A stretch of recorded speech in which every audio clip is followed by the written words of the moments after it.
Everybody, welcome back to The Pursuit. Jeff Hutchin here along with John Subortive. As you can tell, we have an in-studio guest today, Krista DeYoung, which I'll introduce a little bit more in just a second. But we got to make sure that we give props to our presenting sponsor today, one that you're familiar with if you've been following The Pursuit for any level of time at all, and it is Cornerstone Payment Systems. These guys are awesome. They provide a one-stop solution for all your merchant service solutions. So if you have a business out there, ministry, nonprofit, whatever you have, these guys can take care of you for whatever you need. They provide our services. They do. On thepursuitonline.com.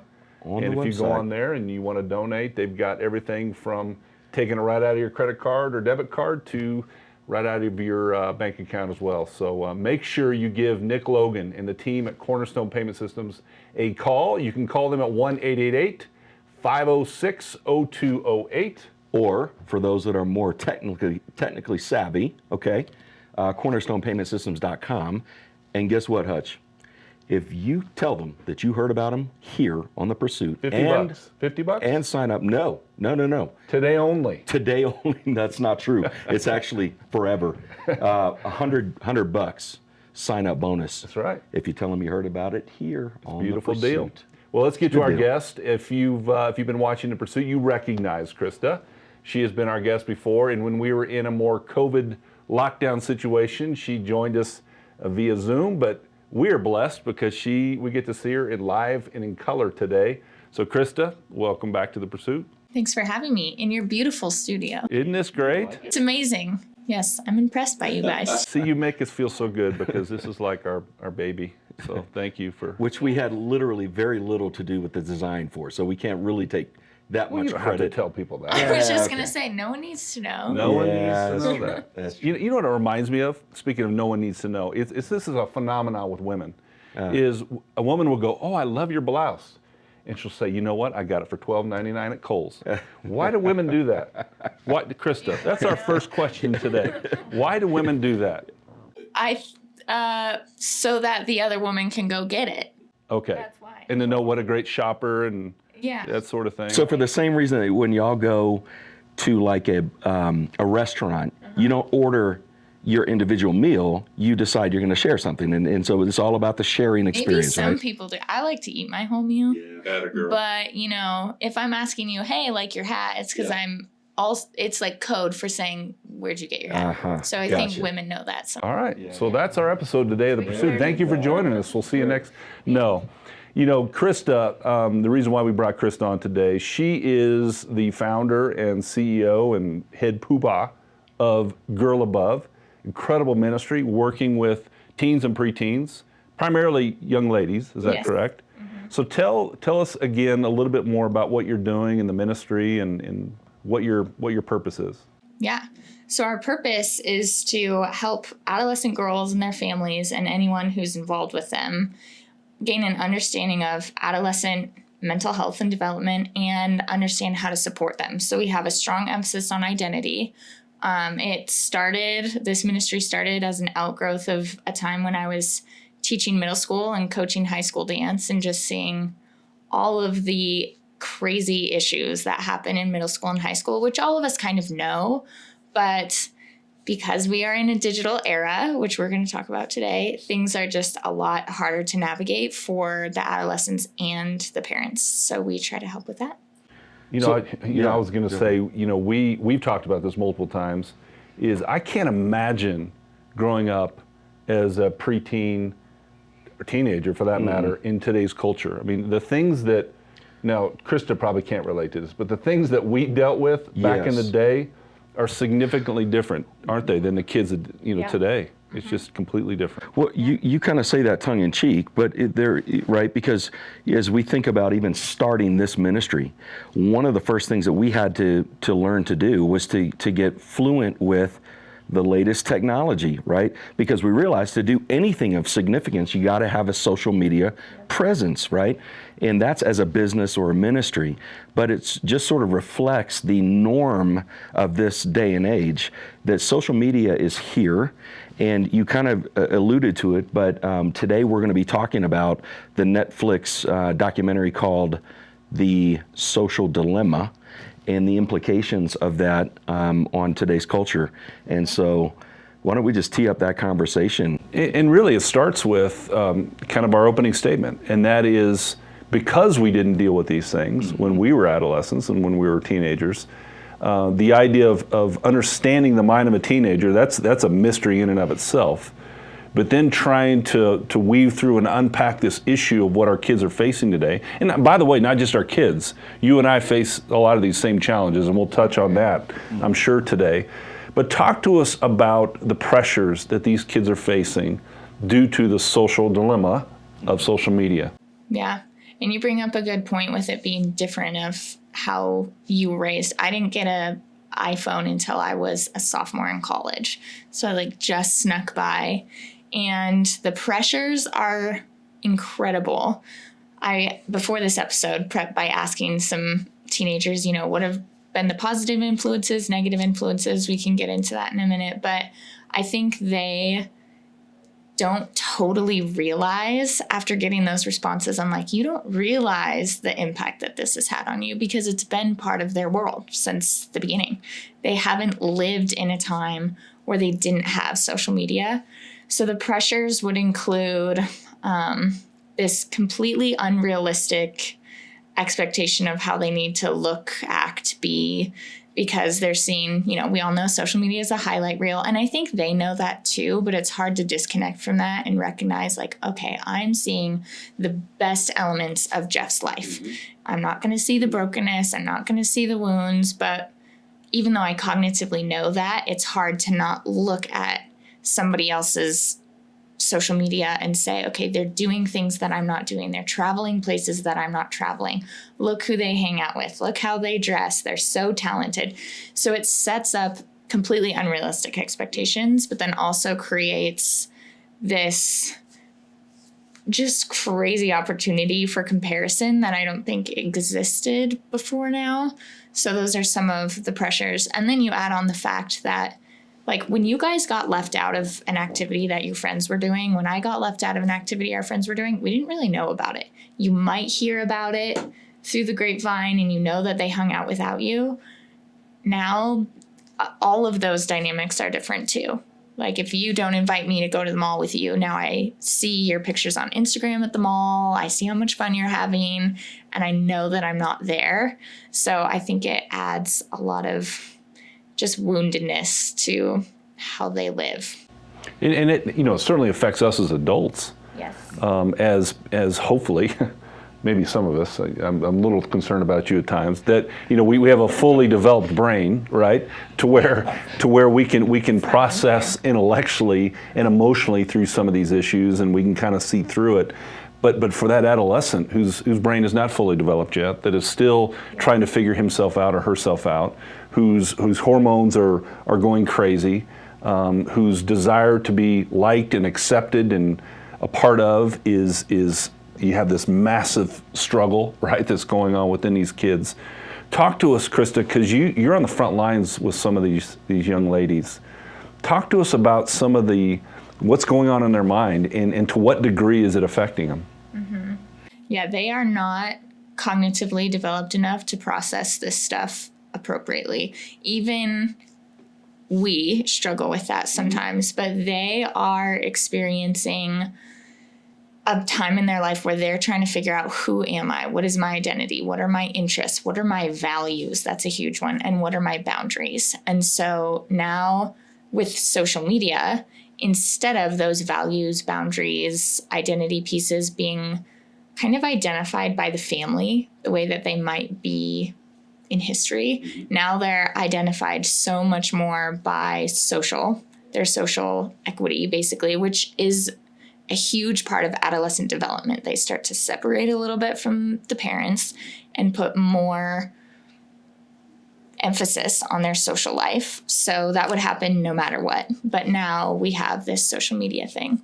So they are learning about who they are, what their values are, what they should think, how they should feel about certain things from the internet and from people who they might not even know. If they follow certain influencers online, then they're getting their advice and their wisdom from everywhere and every different perspective. And so that's challenging. And it develops, like it determines how they see themselves. They see themselves not as a part of like, I'm a part of my direct community and my direct family and my direct friend group. Now they're part of this whole, online universe. And it's easy to feel completely inadequate and to feel like I have to be extraordinary. And if I'm not extraordinary, then I'm nothing. Those are kind of the dichotomies.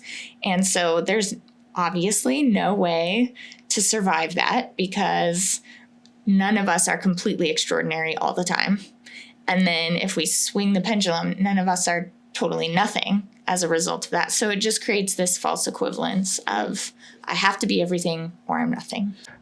I appreciate you talking about the cognitive piece of that, but you mentioned a word right there that I don't want us to pass over, which is identity. You talked about identity. In fact, as I was preparing for this interview, there's a New Yorker article that's entitled "How Social Media Shapes Our Identity." It's an active force around the shaping of someone's identity, whether they're a 14-year-old girl or a 40-year-old man. Talk about, if you would, how we look for affirmation of our identity and how important those likes are, and those sorts of feedback mechanisms that we get from a platform like Facebook or Instagram, or you name your favorite platform. They did touch on this a little in that documentary, The Social Dilemma, of just how addictive it is and how we get so wrapped into comments and likes and how people are engaging with us. So for teenagers, I mean, this is a very basic example. It becomes this social currency. So if us three are all in the same class at school and we all post a picture at the exact same time, and Jeff gets the most likes, you get the second most likes, and I get the least, then the way that I might perceive that as a teenager is to say, okay, he's the most valuable, I'm the least valuable. He's the most popular and the most liked, and I'm the least popular and the least liked. So depending on how many comments they get, how many likes they get, teenagers are this like slippery group of people. They might be on Instagram 1 minute, Snapchat the next, TikTok the next. So they're kind of moving away from Instagram now, or are on the beginning of doing that. So Snapchat and TikTok are where it's at now. But if who knew? Who knew? But yeah, if they're not getting the feedback, the response that they hope for, then they walk away from that feeling really embarrassed or ashamed. And let's say they post a picture that didn't get the response they wanted, that picture will last 5 seconds before it just gets deleted out of shame and embarrassment. So, I remember in the documentary they were talking about, by the way, the documentary that we are referring to is on Netflix. It's called Social Dilemma. Highly recommend. It's an hour, 15 hour and 20 minutes long. It's definitely worth your time to go watch that. I remember one of the people that they were interviewing was one of the key developers within Facebook or Instagram or one of those platforms, I don't remember which. And he was talking about the moment that they came up with the like button. yes. And it was fascinating because he said, I'll be honest with you, what we were intending with the like button is something very innocent. Matter of fact, we thought by creating this, we were creating a way that could build goodwill amongst people and people to feel good about themselves. And he said what it's turned into is something quite different from that has become extremely destructive, as you're pointing out. It's dangerous. Right. And we have a tendency to do that with good things, like we hope always that there's this utopia, that people will respond in goodwill towards one another, but we are by nature broken. And so something that might have been intended for good, we make it not great. Yeah. I appreciate you highlighting those examples of sort of the exclusion part of the peer pressure bit, right? That says, oh, I wasn't part of that thing. Krista didn't invite me to that thing, right? And that creating, so it's not just did I get enough likes, but did I get excluded from something? I hadn't even considered that before. And so that adds another layer to my understanding about something that was highlighted within the Social Dilemma, which is the very serious consequences on mental health especially in the teen, preteen kind of population. Saw some very disturbing numbers around suicide, for example. Can you talk a little bit about that and what you're seeing, on the ground as it relates to mental health? Yeah. I feel like social media, if we're just talking social media, has had good and bad influences on mental health. So in the good side, it does allow them to feel connected to a degree, even if it's this false connection, and they learn more about the world. So that is a good thing. On the negative side, this comparison, the exclusion, the feelings of inadequacy, those take a huge role in their everyday life. They're not without consequence. So it can leave teenagers feeling really alone. So they're more anxious because there's all that comparison, all this exceptionalism, they feel like they have to be amazing. And then this depression of, am I ever going to be enough? Can I measure up? In a lot of conversations that I have with girls, there is an idea that everybody else is okay except for me. And everybody else is happy except for me. And something must be inherently wrong with me because I can't get to that point. So what they don't know is that that's not true. Everybody has their own struggles and their own issues, and not everybody's happy. But I think that I would bet money on the fact that that's where those numbers come from, that depression and suicide, and then also cyberbullying, because they're not face to face and I don't have to look you in the eye and watch you cry when I say something mean to you and I can just say it. They say really terrible things to each other online, things that a lot of times go without consequence. And so you talk about your identity taking a hit when you care so much in a season of your life what people think about you, and you've outsourced your identity to everyone and everything around you. That is kind of a recipe for disaster. Yeah. So one of the statistics, I can't say it, but one of the statistics that you're referring to, John, they talked about on the documentary was that in 2010, that's when the social media platforms really began to take off, and artificial intelligence that's fueling, and it's the engine behind these social media platforms. That's when it really started. And so they measured suicide rates for preteens and teenagers from, leading up to that time, and then they looked and compared it to from 2010 until today. And the disturbing numbers is from 2010 until today for those adolescents, suicide rates are up over 150%. And for teenagers, up over 80%. And they're tying it directly back to this one issue that we're talking about today. And it's sad. But the challenge now that we face, and I want to begin to kind of shift our conversation, is I want to begin to talk about some practical ways in which parents and young adults and teenagers that maybe are watching our show today, that they can begin to implement some strategies into their use of social media. Right. Because I don't think the answer is to just simply take away a smartphone and computers and tablets from our kids, as much as sometimes we feel like we want to do that.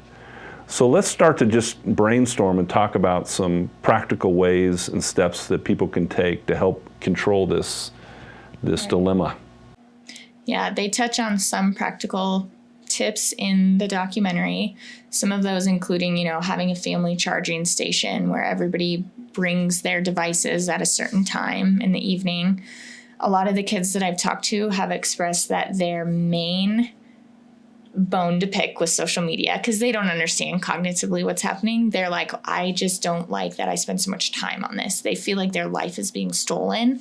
So they actually probably, even if you get pushback at first, they would appreciate having some guardrails around the time that they spend on these social platforms. So having some sort of time limit associated with their device usage. You can actually let them know that you will monitor things depending on how old your kids are. I think older kids, that's harder. Younger kids, it's a lot easier. And then the biggest thing, the number one thing we can do is always be open and honest and having conversations. Because if you have that rapport with your adolescent where if they're being cyberbullied, if they're having issues on social media, they can come tell you and you can create a plan.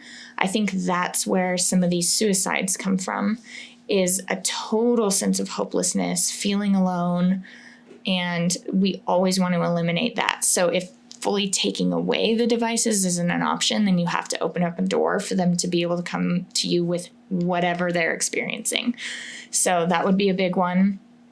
And then asking them, what do you want your plan to be for this? Because there are unhealthy aspects. There are ways in which this is negatively impacting you. What do you think the solution might be? And test that out. See what they say. You might be surprised by the answer. They might come up with some really interesting things that they just don't know how to implement on their own. They might need some support. I will say, this is my hope. It might be a little bit out of the realm of possibility, but I hope, now that we know what we know about social media, that this next generation of parents, people having kids right now or with young kids, would actually not make the same mistakes that we did. A lot of the teenagers that we work with had their first phone when they were 8 years old. They had their first social media platform when they were 10. So we don't have to continue doing that now that we know what we know, and the research is out that would tell us that that's not a great idea. So people who are my age, having our first kids, doing all of that, I'm like, okay, guys, let's figure this out and not put smartphones and technology and social media apps in the hands of kids who are just flat out not able developmentally to handle it, and they have detrimental effects. You might get pushback from that if your kid is the only kid in third grade class without a phone, but you really do have to decide as a parent, what risks are you willing to take and how much do you care about your kid's mental health? And I think as parents start modeling that, more and more parents will feel the freedom to make that exact same choice. You know, another thought I had too was that they shared actually on the documentary was turning off notifications. Yes. It's a simple change, a simple switch, because I don't know about you, it's kind of like Pavlov's dogs, right? Yes. When the bell rings, the dog's mouth would water. It's when our phone buzzes or it dings, we're like, oh, somebody wants me, somebody needs me, there's something new out there that I gotta be the first to get it, right? And so by simply shutting those off, which is, by the way, I did that about a week ago after I saw it, I shut it off, and it's amazing how much less screen time I'm spending now on my devices just by that simple change. You know, the other thing that John and I were talking about before you came in, Krista, was it's one thing to put parameters in place, which are absolutely necessary, and we need to do that, things that you're discussing. But then you started to get into one area that I think is really the answer, and it's getting to the heart issue, right? It's getting into a relationship with your child and really building that trust to where you can have an open line of communication to where they can talk about things that they're struggling with. It's when that wall goes up, that's the danger zone, right? And we talked about that on our last episode when we were together, the importance of fathers and their daughters specifically, but it's really true for both parents in this case, in making sure that we can work on the heart of the kid, because if we can work on their heart, that ultimately becomes the most powerful filter that anyone can have in their life, is that conviction, right? Can you speak to that a little bit? Yeah, I'm so glad you brought that up, because if you don't have that relationship where they can come to you with anything, big or small, they're left to navigate completely on their own. And that's the last thing you want, because how are they supposed to navigate these totally uncharted, scary waters? So yes, leaving the door open for communication. And one thing the Social Dilemma did do was inform teenagers about why they're struggling with what they're struggling with and why it bothers them. That's something that they weren't able to connect. And parents aren't talking to their kids about, you know, the effects of social media, how it was designed, what it was designed to do. And so teenagers are floundering, going, I know that I don't like this, but I don't know why. And those are only things that can happen through conversation and getting down to the meat of what they feel and how they think about what they feel, and helping them kind of undo this ball of yarn that is their brain right now in adolescence. And I think on that note, parents can do amazing work in this realm of social media by having a completely unrelated conversation about values. If you can help your teenager establish their core values, what do I stand for? What are the rocks in my life that I'm going to fight for and stand upon? And what do I think about the world? What do I think about the world right now? And it's going to change. But that will help them make so much stronger decisions. And then when the voice of the world comes at them in social media, they'll be able to say, okay, that's against a value, therefore I'm going to turn this way. That's against a value, therefore I'm going to turn this way. So they have to be able to identify that. If they believe that time with family is a personal value that they hold, now they can look at their time on social media and say, okay, I didn't realize it, but that's going against my value. But they're never going to realize that if they don't know that they hold that value. That is so good, Krista. That's a wonderful nugget of knowledge right there, that if we could just take that one piece today and apply that with our kids, and literally, and I'm assuming, and I don't want to put words in your mouth, is that just literally sitting down with your child and saying, let's regardless of how old they are maybe, and just sitting down and going, okay, let's talk about what's important to us and what's important to you, and Yes. and how does this all connect, and helping them cognitively see the connection between the screen and my family time, right? And it'll work for everything. Them knowing their values helps make informed decisions about social media, about friendships, about classes that they take, about, how they interact with people on the field in their sport. Like, it impacts everything. The problem is they just don't know what they think or believe, so they're just on the river of life going, this is I don't like where I'm going, but I don't know how to get off. So yes, it would look like sitting down and saying, okay, this year we're going to have a conversation about what your values are now. We have an activity that we do in a group that is pretty involved. I can send it to you guys if you want to share it with your listeners. But once they say, oh, I didn't realize that I cared so much about integrity.